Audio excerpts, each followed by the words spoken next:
अस्सलाम वालेकुम नाज़रीन। ड्रामा सीरियल डायन की आने वाली एपिसोड बहुत धमाकेदार होने वाली है, क्योंकि आने वाली एपिसोड में आप देखने वाले हैं कि मिशा अब आहिस्ता आहिस्ता घर के सारे ही मर्दों पर अपना जादू चलाती जा रही है और अब जावेद के बाद वो अगला निशाना आमिर को बनाने वाली है। अब वो आमिर को भी मोहब्बत के जाल में फंसाकर उसे भी अपने दुश्मनों की लिस्ट से निकालकर मौत की नींद सुलाएगी। जब मिशा आमिर से मिलने के लिए होटल में आएगी तो वहां पर आमिर एक गिफ्ट देगा मिशा को, यानी कि वो ज़किया का चुराया हुआ जेवर जो कि वो अपनी बीवी के सामने छुपाकर चोरी करता है, वो सेट मिशा को तोहफे के तौर पर देगा और मिशा से कहेगा कि मैं तुम्हारे लिए एक सरप्राइज गिफ्ट लेकर आया हूँ जिसे देखकर तुम बहुत ही ज्यादा खुश होगी। लेकिन मिशा भी आमिर का दिल जीतने के लिए उसे कहेगी कि तुम तो वाकई मेरे लिए बहुत ही ज्यादा खूबसूरत गिफ्ट लाए हो। अब आमिर मिशा से कहेगा लेकिन तुम तो गिफ्ट से भी ज्यादा खूबसूरत हो अगर तुम मेरी नजरों से देखो तो।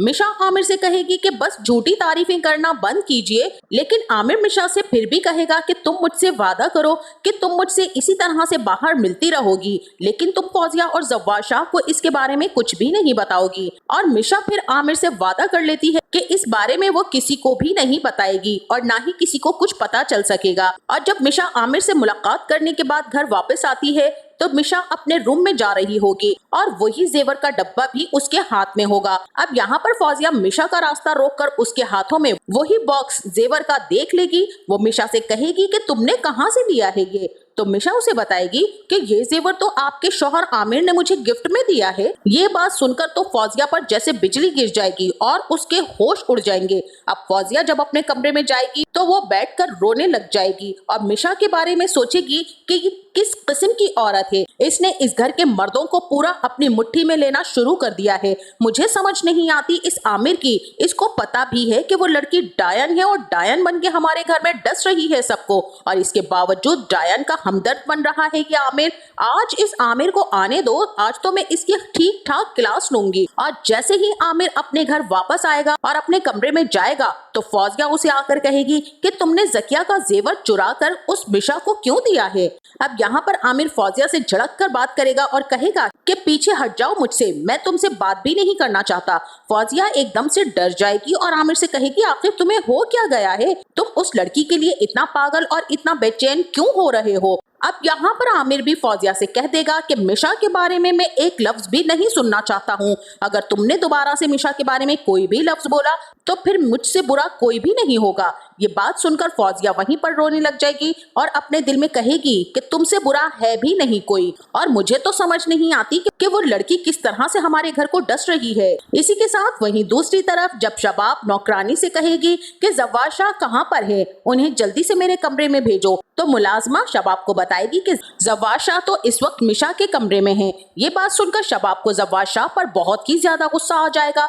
अब यहाँ पर शबाब कहेगी कि जब घर का भेदी ही लंका ढाएगा तो किसी और को क्या इंसाफ मिल सकेगा। अब यहाँ पर शबाब नौकरानी से कहेगी कि जाओ और इसी वक्त जव्वाद शाह को ऊपर भेजो मेरे कमरे में। जब नौकरानी नीचे आएगी तो वो जव्वाद शाह से आकर कहेगी कि आपको शबाब बीबी ऊपर बुला रही हैं और वो बहुत ही ज्यादा गुस्से में हैं। उन्होंने मुझे कहा है आपको मैं अभी और इसी वक्त उनके कमरे में भेजूं। अब यहाँ पर जव्वाद शाह जब ऊपर जाएगा अपने कमरे में तो वो अपने बेटे के साथ खेलने लग जाएगा, लेकिन शबाब जव्वाद शाह को देखकर बहुत ही ज्यादा गुस्से में आ जाएगी। वो जव्वाद शाह से आकर कहेगी कि इतना बड़ा धोखा तुम मुझे नहीं दे सकते, आखिर तुम उस लड़की मिशा का पीछा क्यों नहीं छोड़ देते हो, तुम उसे इस घर से जाने क्यों नहीं देते हो, इसकी क्या वजह है, क्या आज तुम मुझे बता सकते हो। तो जव्वाद शाह शबाब से कहेगा कि हाँ आज मैं तुम्हें इसकी वजह बता ही देता हूँ कि मेरा अब तुमसे दिल घुटने लग गया है। तो शबाब जव्वाद शाह से कहेगी कि आपका मुझसे दिल घुटने लग गया है।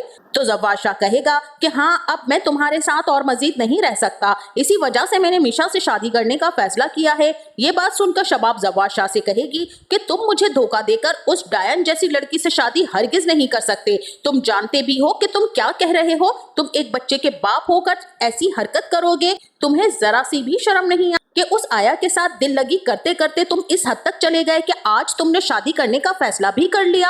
अब जव्वाद शाह शबाब से कहेगा कि हाँ मैं जरूर मिशा से शादी करूंगा और अब अगर तुम इस घर में रहना चाहती हो तो तुम्हारे लिए यही बेहतर होगा कि जो कुछ हो रहा है उसे बर्दाश्त करो। अगर नहीं बर्दाश्त कर सकती तो तुम यहाँ से जा सकती हो। जवाशा शबाब से ये बात कहकर जब बाहर आएगा तो शबाब बहुत ही ज्यादा रोती रहेगी और चीखती चिल्लाती रहेगी कि जवाशा तुम मुझे धोखा नहीं दे सकते। लेकिन अब जवाशा सीधा जाएगा मिशा के पास और मिशा से आकर कहेगा कि बस अब मिशा बहुत हो चुका, अब मैं तुमसे शादी करना चाहता हूँ, मैं तुम्हें अपनाना चाहता हूँ और अपनी बीवी होने की हैसियत से इस घर में रखना चाहता हूँ। ये बात सुनकर तो मिशा वहीं पर बहुत ही ज्यादा खुश हो जाएगी। जवाशा मिशा से कहेगा कि तुम जानती हो कि शबाब को इस बारे में सब कुछ मालूम हो चुका है और मैं उसे ये भी बता चुका हूँ कि मैं तुमसे शादी करने वाला हूँ। और ये बात सुनकर शबाब का सुकून और चैन सब बर्बाद हो चुका है। वो बहुत ही ज्यादा बेचैन है कि मैं तुमसे शादी क्यों कर रहा हूँ। लेकिन साथ में मिशा जवाशा से ये भी कहेगी कि अगर आप मुझसे शादी करना चाहते हैं तो इससे पहले आपको शबाब को इस घर से निकालना होगा। और फिर मिशा जवाशा के करीब होकर कहेगी कि ठीक है मैं आपसे शादी के लिए तैयार हूँ, तो फिर आप शबाब को तलाक दे दें। ये बात सुनकर जवाशा मिशा से कहेगा कि तुम किस तरह की बातें कर रही हो, मैं शबाब को तलाक नहीं दे सकता। अब यहाँ पर मिशा जवाशा से कहेगी तो फिर आप उसी दिन मेरे पास आइएगा जिस दिन शबाब को आप तलाक दे चुके होंगे। अब यहाँ पर जवाशा मिशा को समझाने की भरपूर कोशिश करेगा कि मैं तुमसे शादी करने के बाद शबाब को खुद ही तलाक दे दूंगा। तुम देख लेना कि पहले तो वो खुद ही मुझसे तलाक ले लेगी क्योंकि वो कभी भी अपनी सौतन को किसी भी सूरत में इस घर में बर्दाश्त नहीं कर पाएगी। अब यहाँ पर मिशा जवाशा से कहेगी कि नहीं सर, जो फैसला मैं आपको सुना चुकी हूँ अब वो ही होगा। जब तक आप शबाब को तलाक नहीं देंगे मैं भी आपसे शादी नहीं करूंगी। अब यहाँ पर जवाशा उसे बहुत ही ज्यादा समझाने की कोशिश करेगा। आखिरकार मिशा इस नतीजे पर पहुंचेगी और वो जवाशा से कहेगी कि ठीक है आपसे शादी करने के लिए मैं तैयार हूँ, लेकिन एक सूरत में, जब आप हुनैन शाह को शबाब की गोद से उठाकर हमेशा के लिए मेरी गोद में दे देंगे। लेकिन यहाँ पर जवाशा यही कहेगा कि शबाब ऐसा हरगिज नहीं होने देगी क्योंकि तुम तो जानती हो कि वो हुनैन के बगैर एक मिनट के लिए भी नहीं रह सकती है। लेकिन अगर तुम्हें यही शर्त मंजूर है तो मैं ये सब कुछ करने के लिए तैयार हूँ। और इस तरह से मिशा जवाशा से शादी करने के लिए तैयार हो जाएगी। और जब जवाशा मिशा से शादी करके घर पर आएगा, अब यहाँ पर शबाब तो मिशा और जवाशा को देखकर हैरान परेशान हो जाएगी और उसके पैरों तले जमीन निकल जाएगी। अब यहाँ पर जवाशा शबाब से हुनैन शाह को लेकर मिशा की गोद में दे देगा और मिशा से कहेगा कि आज के बाद तुम इसकी माँ हो। और ये सदमा शबाब बर्दाश्त नहीं कर पाएगी। शबाब बहुत ही बुरी तरीके से रोएगी और जवाशा से कहेगी कि तुम मेरे साथ ऐसा नहीं कर सकते, तुम इसकी इतनी बड़ी सजा मुझे नहीं दे सकते, तुमने मुझसे मेरा बच्चा छीनकर इस औरत की गोद में डाल दिया।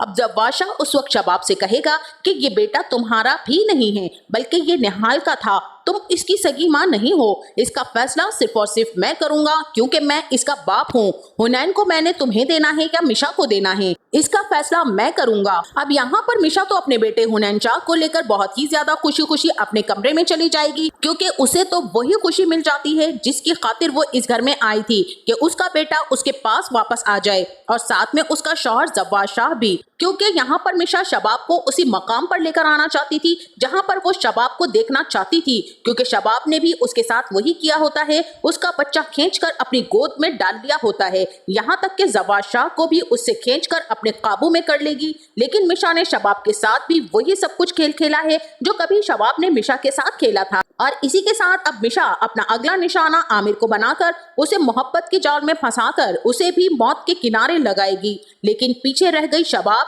तो शबाब का अब आगे बहुत ही बुरा हाल होने वाला है क्योंकि जवाशा उसके साथ बहुत ही ज्यादा जुल्म और ज्यादतियां करना शुरू कर देगा। तो अब शबाब भी ये सारा सदमा बर्दाश्त नहीं कर पाएगी और वो पागल हो जाएगी। और जब शबाब को ये बात पता चलेगी कि ये लड़की कोई और नहीं बल्कि निहाल थी, ये मिशा नहीं है, ये मिशा बनकर इस घर में आई थी, वो भी अपना बच्चा उससे लेने के लिए, तो उस वक्त शबाब जाकर मिशा से मुआफिया मांगेगी कि मुझे माफ कर दो, मुझसे गलती हो गई थी, लेकिन मेरा बेटा इस वक्त मुझसे ना लो। अब यहाँ पर मिशा उसे वही वक्त याद दिलाएगी कि यही वक्त जब मेरे ऊपर आया था, उस वक्त तो तुमने रहम नहीं किया था और तुमने अपनी आंखों से देखा था मुझे कत्ल होते वक्त, जिस वक्त तुम्हारे ही दुश्मन मुझे मार रहे थे और तुम उनका खड़ी यूं तमाशा देख रही थी। मुझे सब कुछ मालूम हो चुका है शबाब, लेकिन तुमने अपने शौहर जवाशा को आज तक ये बात नहीं बताई। तो अब नाजरीन, मिशा भी जाकर जवाशा को इस बारे में सब कुछ बता देगी कि मैं मिशा नहीं बल्कि निहाल अंसारी हूँ, जबकि शबाब मैडम भी मेरे बारे में सब कुछ जानती थी।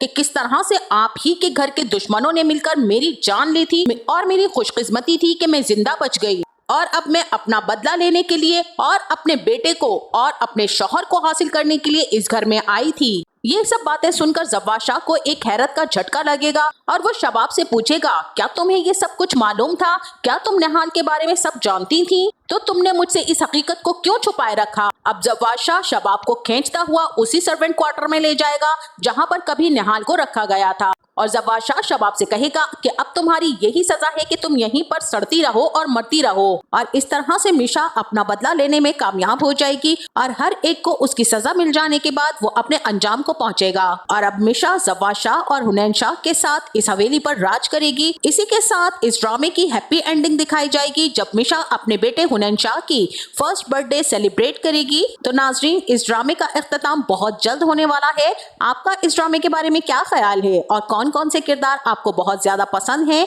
और किसकी अदाकारी आपको बहुत ज्यादा अच्छी लगी है? हमें अपनी राय का इजहार कमेंट सेक्शन में जरूर कीजिएगा। जाते जाते वीडियो को लाइक और चैनल को सब्सक्राइब करना ना भूलिएगा। अपना बहुत सारा ख्याल रखिएगा। मिलते हैं नेक्स्ट वीडियो में, तब तक के लिए अल्लाह हाफिज।